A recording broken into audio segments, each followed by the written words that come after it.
10ನೇ ತರಗತಿ ಪುಸ್ತಕಗಳನ್ನು ತೆಗೆದುಕೊಂಡಿದ್ದಕ್ಕೆ ಪ್ರಾಂಶುಪಾಲರ ಅಟ್ಟಹಾಸ, 15 ವಿದ್ಯಾರ್ಥಿಗಳ ಮೇಲೆ ಚಡಿಯೇಟಿನ ದಾಳಿ. ತೆಲಂಗಾಣದ ಜೋಗುಳಂಬ ಗಡ್ವಾಲ್ ಜಿಲ್ಲೆಯ ಉಂಡವೆಲ್ಲಿ ಮಂಡಲದಲ್ಲಿರುವ ಜ್ಯೋತಿರಾವ್ ಪುಲೆ ಗುರುಕುಲ ಶಾಲೆಯಲ್ಲಿ ಈ ಅಮಾನವೀಯ ಘಟನೆ ನಡೆದಿದೆ.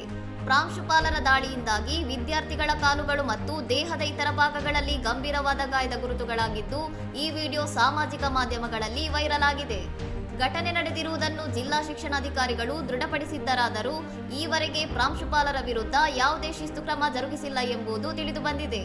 ಭಾರತದಲ್ಲಿ 2009ರ ಶಿಕ್ಷಣ ಹಕ್ಕು ಕಾಯ್ದೆಯಡಿ ಶಾಲೆಗಳಲ್ಲಿ ದೈಹಿಕ ಶಿಕ್ಷೆ ಮತ್ತು ಮಾನಸಿಕ ಕಿರುಕುಳವನ್ನು ಕಟ್ಟುನಿಟ್ಟಾಗಿ ನಿಷೇಧಿಸಲಾಗಿದೆ.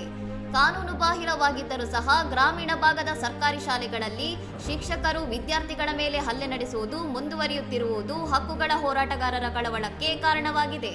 ಇನ್ನಷ್ಟು ಸುದ್ದಿಗಳಿಗಾಗಿ ನೋಡ್ತಾ ಇರಿ ಸೌರಂ ಟಿವಿ.